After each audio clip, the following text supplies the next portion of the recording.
Oye, no es, ¿no? Sí.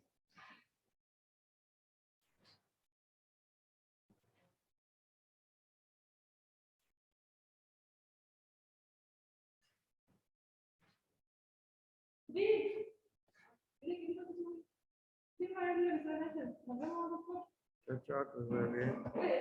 Igual.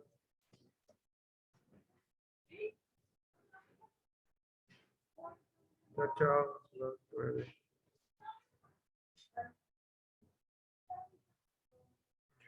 El séptimo piso. Y luego voy a mandar a otros compañeros. ¿Bien?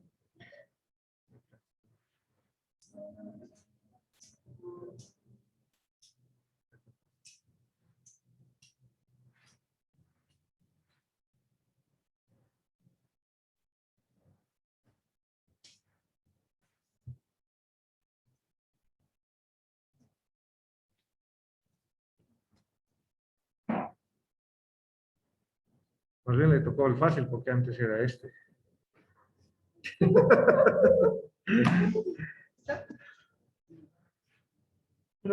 Chao, chao, que vaya bien. Bye. Nos vemos, chao, chao. ¿Se usa tempera nomás? Sí, hay dos técnicas hay bueno, un montón de técnicas. ¿Cuál es la técnica? Pintamos con témpera y le aplicamos secadora. Secadora, para que seque al tiro. Y cuando lo pongamos al formol ya no se despide. Igual que en la tela, digamos. Entonces ahí lo secamos. Esa es una técnica. Otra técnica es inyectar. Inyectar. ¿Qué inyectamos? La silicona líquida le ponemos colorante. Le ponemos colorante. Hay colorante para la ropa. Entonces podemos usar el colorante para la ropa o podemos usar la misma témpera. Lo pintamos la silicona y le inyectamos silicona líquida a la arteria y a la vena del color que corresponda, ¿no? Otra, una vez que pintamos, para que no se despinte, plastificamos. ¿Ya? ¿Cómo plastificamos?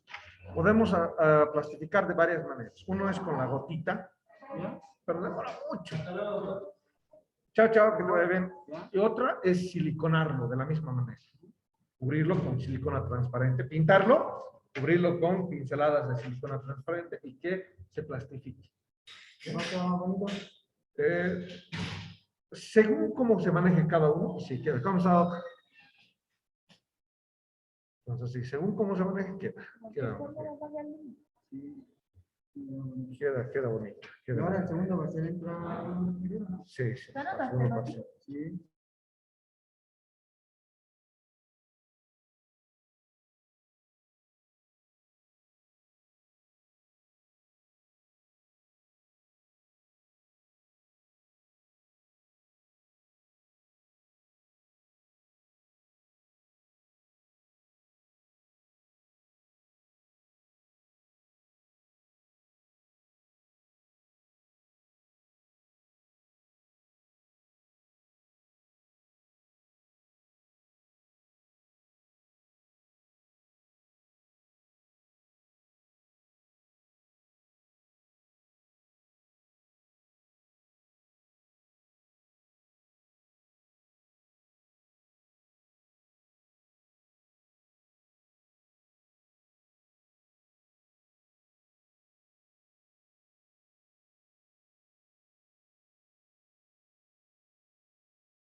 No,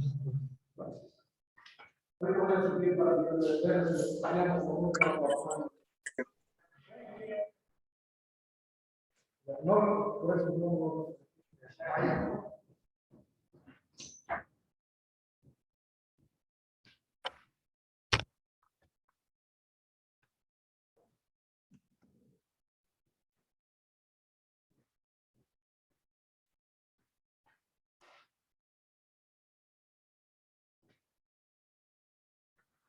Buenas tardes, buenas tardes. Van a disculpar en esta oportunidad, no voy a poder conectarme con cámara excepcionalmente, pero eso no quiere decir que ustedes estén sin cámara. Ya saben que mis reuniones son con cámara.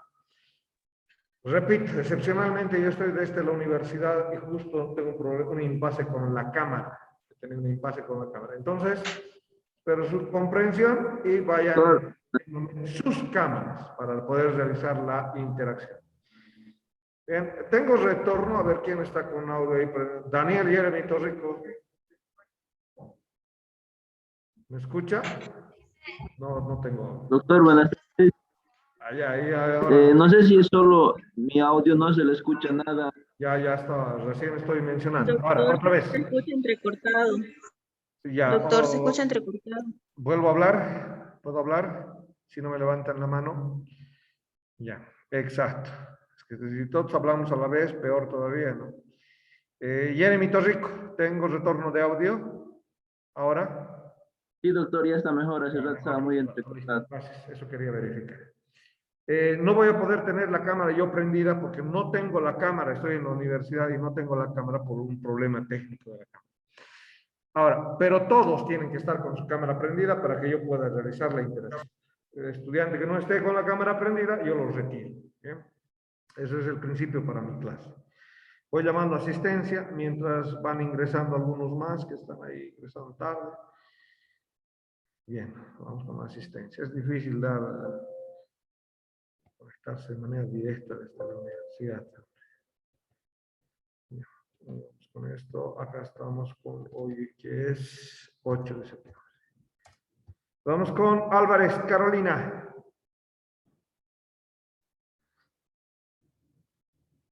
Vamos a ver si están algunos en el audio. Álvarez, Carolina, no está. Cristel Antelo. Presente, doctor. Wagner Barbosa. Wagner. Barraza Garate Alison Beatriz. Presente, doc. Lorena Camacho. Ángel Luis Presente, Camacho. doctor. Ahí está Camacho. Presente, doctor. Camacho, presente, doctor. Está bien, está bien. Ramiro Céspedes. Presente. ¿Ya? Sí, doctor. Esther Chávez. No, Gustavo Coria. Beatriz da Silva. Presente. Anderson de Sousa. Presente, doctor. Escobar Balboa. Presente, doc. Fernández de Lima. No. Doc. Ferreira da Silva. Doc. Dime. Litsi Fuentes dice que tuvo un problema con el perro y está en la veterinaria. Ya cuando le toque me dice, ya, por si acaso. Ya le llamé a Fuentes. Doctor, soy yo. Voy a llevar a mi perro al veterinario. Ya, Quería Litsi. pedir permiso. Ya veo, Gracias. ahorita justo Fuentes Litsi le tocaba ya. Permiso. Gustavo Ferreira. Presente, doctor. Ahí está Gustavo Ferreira. Vamos con Enrique Guillerme. Presente, doctor. André Joao. Presente, doutor. Marcelo Justino. Presente, doutor. Buenas tardes. Jonathan Leite. Marcelo Mamani. No está. Patricia Mango. Presente, doctor. Fran Marcelo. Ahí está, Fran. Doctor, estoy en la ciudad todavía no llegué a mi casa. Sí, ¿saben qué? Cuando en otra me digan esa excusa, tenemos horarios para pasar clases. Entonces, esos horarios, las clases teóricas tengo que tomarlas como si estuviera en la universidad, por si acaso. de que estoy en la embajada, estoy en otros lados. Esas cositas, por favor, para otras materias tal vez, perfecto, pero para mi materia no existe. Patricia Mango. Presente, doctor. ¿Por qué? Porque tienen que estar pues, en su horario. Otra cosa es el trabajo, otra cosa hacer documentación y otra cosa es asistir a las clases. Bueno, si quieren la calificación correspondiente. Tito Sindel Marquina. Presente, doctor. Delson Méndez Acevedo. Listo, doctor. Muy bien. Gustavo Montaño. ¿No hay Gustavo? No está. Daniela Montaño. Presente, doctor. Nacimiento Breno. Presente, doutor. Orellana Cabrera. No está Orellana. Luis Carlos Panoso. Presente, doctor. Mateus. Presente, doutor. Buenas tardes. Buenas tardes. No me ha invitado a la fiesta de Brasil, hombre. Pucha. Felicidades a todos los compatriotas brasileños. Mañana, Brasil versus Perú. Mañana recién. Ignacio Ronda. Presente, doc. Ignacio Ronda. Nelly Sola. Presente, doctor. Nelly Sola. Torrico Castro. Jeremy. Presente, doctor. Sofía Valdés. Presente, doctor. Vargas Caballero. Presente, doctor. Silvana Vargas. Ahí está. Villasís Arteaga. Presente, doctor. Ahí está Villasís. Vamos. Con Villanueva Ríos. Presente, doctor.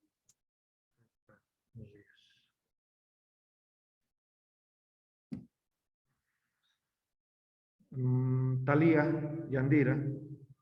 Presente, doctor. Doctor, disculpa, estoy en el trabajo. Uy, lo mismo que su compañero le voy a mencionar en breve, ¿ya? Emi Inturias Rodríguez. Presente, doctor. Muy bien, ahí está Emi Inturias. Yamil Espinosa. Presente, doctor. Ahí está Yamil Espinosa. Berrios Fuentes Luz. Luz. ¿Dónde está? Brian Fuentes. Tampoco está Brian Fuentes. Listo. Entonces, quiero que entiendan algo. O sea, cuando yo le digo a una persona, estoy en el trabajo, ahí en su carnet dice, ocupación, estudiante. Les entiendo, yo también he trabajado de estudiante, pero no lo hacía en los horarios que tenía que pasar clases. Hay una manera de coordinar trabajo y estudio. Les ruego, por favor, vayan haciendo eso y procuren hacerlo, ¿no? Entonces, hay una manera de coordinar. Todos, por favor, como Beatriz o como Gustavo Ferreira, en primer plano para poder interactuar, o como Leonardo Escobar, si quieren. En primer plano, ahí como Cristel también, ¿no? Primer plano, por si acaso. Y si no están en primer plano, yo voy a ir retirándolos, ya saben. Bien, nos hemos quedado describiendo características de motilidad. Estamos en el tema, acá está el tema 64. Bien. Al siguiente día, jueves, vamos a tener otro examen de otros 2.5%. ¿Qué va a ingresar en ese examen? Sistema digestivo. Todos los temas de sistema digestivo, que espero acabar hasta el día jueves de la próxima semana. Entonces, repito, para el próximo jueves, examen de los temas de aparato digestivo en relación a esto. Muy bien, primero hemos descrito las características de propulsión y mezcla que me dice Guyton para esto, el tiempo de permanencia en cada uno de los segmentos. Dime, Leonardo. Doc, ¿para mañana o para No, para el próximo jueves, para el próximo jueves. Una semana tiene. Ya les he dicho, el único propósito de estos exámenes es que ustedes vayan aligerando lectura. ¿Por qué? Porque se acerca el parcial. Yo considero que son muchos temas para leerlos 2 días antes del parcial, ¿no? Para eso es que ese programa de estos parciales. Entonces decíamos, las características del movimiento intestinal van a hacer que el alimento permanezca un cierto periodo de tiempo en cada uno de estos segmentos. Tanto como en el segmento, acá vamos a tener esto que es el segmento, acá lo vamos a anotar si quieren o dibujar, tanto en el segmento esofágico, en el segmento bucal, en el estómago, va a estar un tiempo en el duodeno, un tiempo en el yeyuno e ilion y un tiempo en el intestino grueso. ¿De qué va a depender este tiempo de permanencia? Va a depender de los movimientos de cada uno de estos segmentos. Entonces, nosotros vamos a dirigirnos a la característica de esos conceptos. Para esa permanencia, también Gaito me dice, ¿cuándo va a ingresar el alimento? Va a ingresar en 2 etapas, cuando el individuo tenga hambre o cuando el individuo tenga apetito, tenga un antojo. No sé, a Cintia Lorena, que se le antoja, hombre, ahorita. ¿No? Ahí tendrá un antojo de la comida de la tarde. O cuando tenga hambre, cuando tenga realmente apetito. A ver, vayamos a ver el proceso de la masticación. Decíamos los dientes incisivos que van a tener una fuerza de 25 kilogramos, los molares que van a tener de 100 kilogramos. Van a estar dirigidos por los músculos de la masticación. Acá está. Esto va a generar, juntamente con los dientes, esta fuerza. ¿Quién da la inervación a los músculos de la masticación? El trigémino, no se olviden. ¿Cuál es la rama que da la inervación? No se olviden que es la rama mandibular. La rama mandibular del trigémino es la encargada de dar la inervación. ¿Cuáles son mis músculos de la masticación? Recordando anatomía, el temporal, los pterigoideos lateral y medial, y el músculo massetero. ¿Bien? ¿Desde dónde viene este control para la masticación? Viene desde este punto, desde el tronco encefálico. No se olviden que en el tronco encefálico está el origen real del trigémino. En el tronco encefálico está el núcleo del trigémino, el núcleo masticatorio, si vale el término. Y ese núcleo masticatorio va a permitirme controlar los movimientos masticatorios rítmicos. Ahora, quiero que entiendan una parte. La masticación en sí, ¿cuánto tiempo va a quedarse acá? El tiempo que ustedes decidan. ¿Por qué? Van a ver en emergencias el médico, pucha, ¿cuánto? En un minuto está comiendo toda la comida.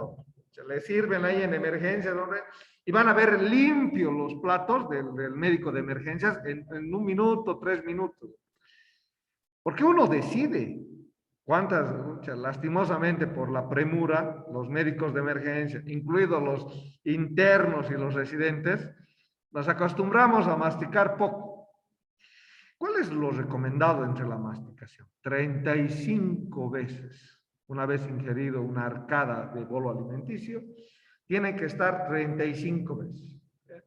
Ustedes van a encontrar, les repito, la literatura, que lo promedio de masticación de un alimento va entre 25 y 50, lo dicen los dentistas. Agarramos el concepto fisiológico y decimos 35 veces que el bolo alimenticio formado esté de permanencia en la arcada dentaria. Entonces, ¿quién gobierna el tiempo para que se realice la masticación? Ustedes mismos, porque es voluntario. ¿Bien? Entonces, eso para esta característica. Ya habíamos hablado en la anterior clase que existe un reflejo de masticación. Primero viene una característica de inhibición para el macetero. Inhibe las señales al macetero, permite el descenso de la mandíbula. Luego viene una estimulación eléctrica al mismo macetero para producir la elevación de la mandíbula. Eso se llama el reflejo masticatorio. Primero viene un reflejo inhibitorio para los músculos de la masticación, desciende la mandíbula y luego viene otro reflejo para elevar la mandíbula. Muy bien, entonces ese es el paso de la masticación. Al igual que la masticación, este otro paso, que es la deglución, tiene etapas. ¿Cuáles son las etapas de la deglución? Hacia la parte faríngea. Primera etapa es voluntaria. Luego tenemos la etapa faríngea y la etapa esofágica. Y describíamos, ¿no?, la anterior clase, en esta fase faríngea, o la parte faríngea como estructura anatómica, me sirve tanto para la vía digestiva, ahí está, flecha roja para la vía digestiva, como para la vía respiratoria. Acá está la división para la vía respiratoria. Entonces, sucede algo interesante en esta etapa de la deglución. ¿Cuáles son esas etapas para impedir que el bolo alimenticio vaya hacia la parte faríngea? Entonces, tenemos estas etapas de la fase faríngea. Hemos dicho, elevamos el paladar blando. Muy bien. ¿Para qué elevamos el paladar blando en este sentido? Se ve lo que estoy marcando, ¿no, Escobar? Entonces, ¿para qué elevamos en este sentido? Para que el alimento no vaya hacia la cavidad nasal. Otro, cerramos los pliegues palatofaringeos, que ustedes conocen anatómicamente los pliegues palatofaringeos. ¿Para qué? Para permitir el deslizamiento del bolo alimenticio a la faringe propiamente dicha y evitar que retorne otra vez a la cavidad oral. Para eso cerramos los pliegues palatofaringeos. Bien, cerramos los ligamentos bucales y las cuerdas bucales y de la misma manera se desciende la epiglotis. Se desciende, esta es la epiglotis, y se cierra en círculo, estoy marcando, los ligamentos bucales. ¿Para qué existe esta etapa de la deglución? Para que no se transfieran alimentos a la vía respiratoria. Y cuando así sucede, porque en algunos momentos ahí tal vez estábamos comiendo, pucha, qué sé yo, un majadito, ¿no? Un majadito con el arrocito, y el arrocito pase pues a la vía faríngea. Ahí se le ríe Leonardo. Pero bien, es un majadito con el arrocito, ¿no? Entonces ahí está.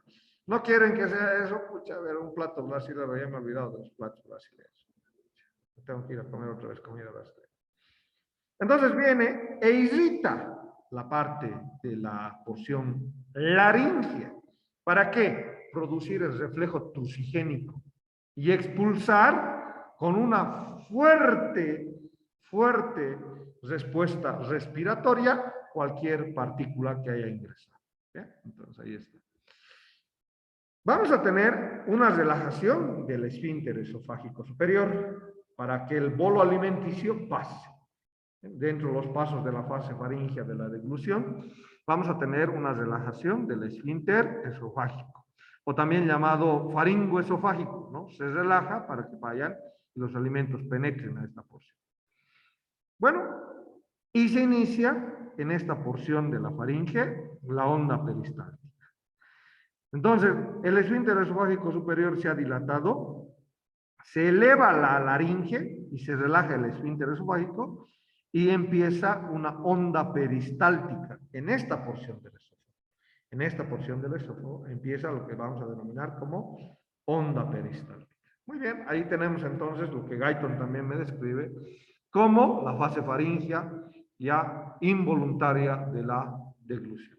Después de haber seguido la parte deglutoria, que significa llevar el bolo alimenticio a la faringe, entonces nosotros seguimos todos estos pasos que son involuntarios. Ustedes no deciden cuándo cerrar su pliegue palatofaríngeo, cuándo elevar el paladar blando, cuándo abrir. No, lo hace la presencia del bolo alimenticio. Muy bien, entonces las características de esta fase faríngea tienen un control nervioso. Este control nervioso de la fase faríngea empieza justamente a través del nervio glosofaríngeo. El glosofaríngeo y el vago son los nervios que están dando la inervación motora a estos músculos, ¿no? El vago, recuerden, da al plexo faríngeo y los músculos faríngeos, el constrictor superior, constrictor medio y el constrictor inferior, están inervados por el vago.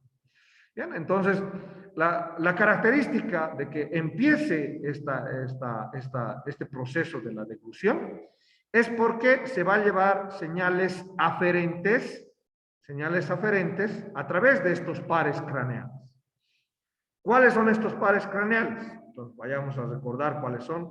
Ahí tenemos al glosofaringio, el noveno par craneal. El de lila tenemos al vago, está llevando información sensitiva. Acá está de celeste el hipogloso. ¿Quién no lo reconoce? Cerca de la oliva vulvar. Si ustedes ven, esto es la oliva vulvar. Ahí está la oliva vulvar. Si la reconocemos, ahí delante está el hipogloso. Y este, lógicamente, el de amarillo, es el trigémino.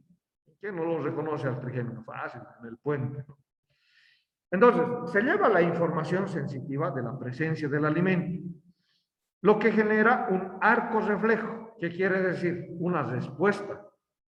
La respuesta eferencial va a venir de la misma manera, por el músculo glosofaringeo y por el vago, porque son los que dan la inervación a la faringe.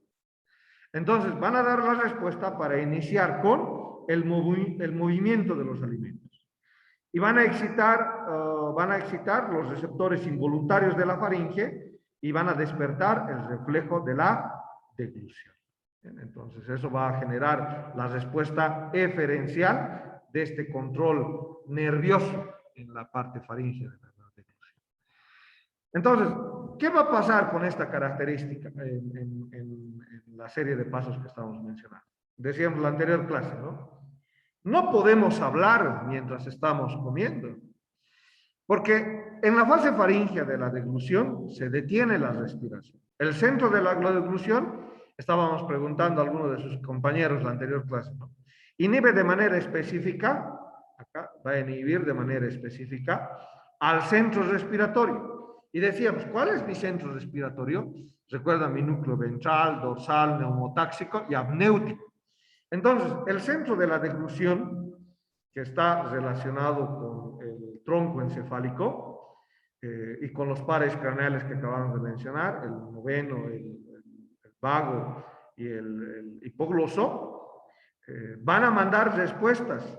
¿Para qué? Al centro respiratorio, para que se inhiba por un intervalo de 6 segundos la respiración. Entonces, por eso no se puede hablar mientras la persona está comiendo. Claro, de poder se puede, obviamente, pero eso va a generar que la persona lleve restos alimenticios a la vía respiratoria. Entonces, por eso, miren, bien coordinadito lo tiene el cuerpo, que 6 segundos no exista respiración. ¿Para qué? Para que justamente el individuo pueda realizar deglución. Y en la fase esofágica de la deglución vamos a tener las siguientes contracciones. Decíamos en la anterior clase, tenemos contracciones primarias y secundarias. Esto estamos repasando. La primaria es una continuación de la primera onda peristáltica iniciada en la faringe, ¿no? Y dura entre 8 y 10 segundos. Esta onda primaria es suficiente para llevar el bolo alimenticio desde la faringe hasta el estómago. Porque el esófago hace eso, es un conducto que lleva el bolo alimenticio desde faringe hasta estómago, esa es su misión. Ahora, existen características de diferentes alimentos, por ejemplo, las verduras que tienen celulosa, que tienden a pegarse, ¿a dónde? A la pared del esófago y no ser llevados por esta propulsión. Cuando quedan restos de alimentos en el esófago, viene lo que se llama una onda secundaria, porque se genera cuando falla la primera. ¿Y cuándo falla la primera? Por las características de algunos alimentos. Entonces, por eso falla la primera, con algunos alimentos como la lechuga, por ejemplo, que tienden a producir estas ondas peristálticas secundarias, ¿no? Y produce la distensión de la pared del esófago para llevar estas ondas secundarias. Bien, viene otra vez otra arcada de ondas en la parte del esófago y permiten este segundo peristaltismo, que como función tiene llevar el alimento que todavía se ha quedado en esta porción, en la porción del esófago. Bien, vayamos con otra característica del transporte de alimentos. Cuando viene el alimento hacia el estómago, hay lo que se llama una dilatación receptiva. ¿De quién? Del cardias, por ejemplo. Entonces viene el cardio. Estábamos hablando en la anterior clase que acá hay un esfínter, se lo llama esfínter esofágico inferior. Y justo decíamos, ese esfínter tiene una presión, es de 30 milímetros de mercurio. El esfínter esofágico inferior tiene una presión de 30 milímetros de mercurio. Ahora hemos dicho, hay una enfermedad cuando falla este esfínter. ¿Qué se llama esa enfermedad? Enfermedad por reflujo gastroesofágico. ERGE se lo llama. Esta es la enfermedad por reflujo gastroesofágico. ¿Cuándo se altera esto? Ahí, por ejemplo, algunos están echados, ¿no? Faltaría que hayan comido algo y estén echados de vasijita, ¿no? Cuando han comido algo y están echados de barriguita, ¿cómo estará la presión en el estómago? A ver, vamos a ir con quién. ¿Con quién está con su cámara apagada? Luis Carlos Panoso.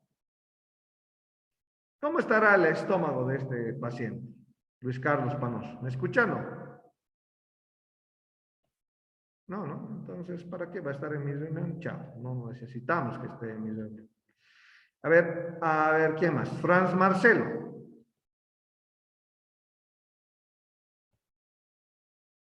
Franz Marcelo, ¿me escucha?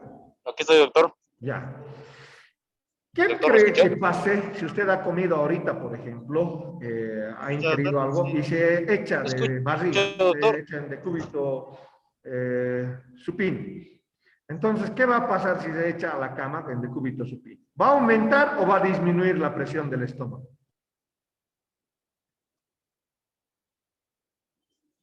¿Va a aumentar o va a disminuir? Va a aumentar. Va a aumentar. Ah, no. Por lo tanto, si la presión acá está aumentada, esta barrera que tenía 30 milímetros de mercurio, acá en el estómago vamos a tener 40 tal vez. Y como hemos ingerido mucho, nos hemos comido de semejante platito, tal vez va a aumentar hasta 60. ¿De qué depende la presión dentro del estómago? De la cantidad del alimento que ingieren y si el estómago está sometido a alguna fuerza externa, como por ejemplo, si ustedes se echan de barriga, ¿no? Con el estómago, con el vientre a la parte anterior. Entonces, si se echan de esa manera, van a aumentar la presión y ¿qué van a hacer? Van a hacer que el alimento vuelva. Este esfínter solo aguantaba 30 milímetros de mercurio. Entonces lo van a volver inoperante. Este hábito de manera frecuente es lo que ocasiona alergia. Este hábito, comer y echarse, ocasiona la enfermedad por reflujo gastroesofágico, porque debilita el esfínter esofágico. Entonces, eso para mención acá justamente de lo que están aprendiendo, de la presión normal del esfínter esofágico. Muy bien. ¿Qué funciones tiene este esfínter esofágico? Miren, la contracción. La función del esfínter esofágico inferior es propiamente mantener esta contracción tónica y evitar que exista un reflujo. Esa es la función del esfínter esofágico. Mantener esta contracción tónica, y evitar que exista un reflujo. Porque la mucosa del esófago es una y la mucosa del estómago es otra. Son muy distintas las dos mucosas. ¿Bien? Entonces, ¿qué pasa con las personas que se producen bulimia, por ejemplo? Van dañando este esfínter, se provocan que el contenido ácido vaya del estómago al esófago. Y eso genere daño, úlceras en el esófago. Las personas que tienen bulimia generan eso, úlceras en el esófago. Muy bien. Dentro de las características del estómago está mezclar este bolo alimenticio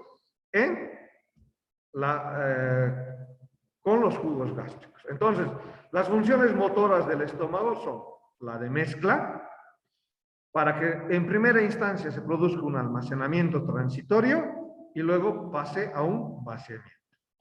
Repito, vienen los movimientos de mezcla, se produce un almacenamiento transitorio y luego se produce el vaciamiento.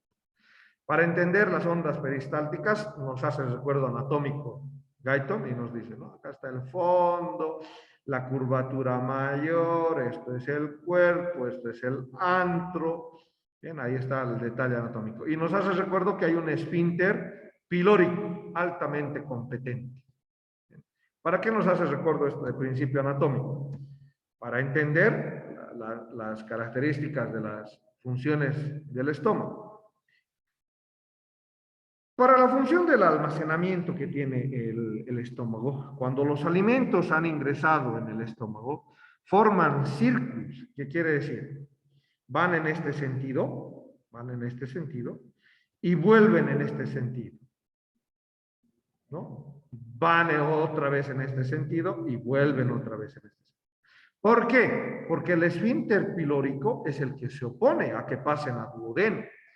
Y mientras esto suceda y el esfínter pilórico no se relaje, entonces el alimento gira hace esto, gira y gira en las partes del estómago.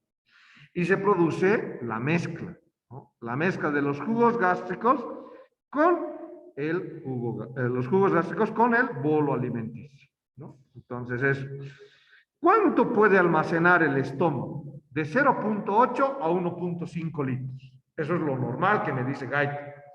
De 0.8 litros a 1.5. De 0.8 a 1.5 litros almacena el estómago. Normal. Ahora, ocha, el del doctor Ayala, no sé, hombre, pucha, es el que come mucho. 2 litros debe almacenar el doctor Ayala. No sé.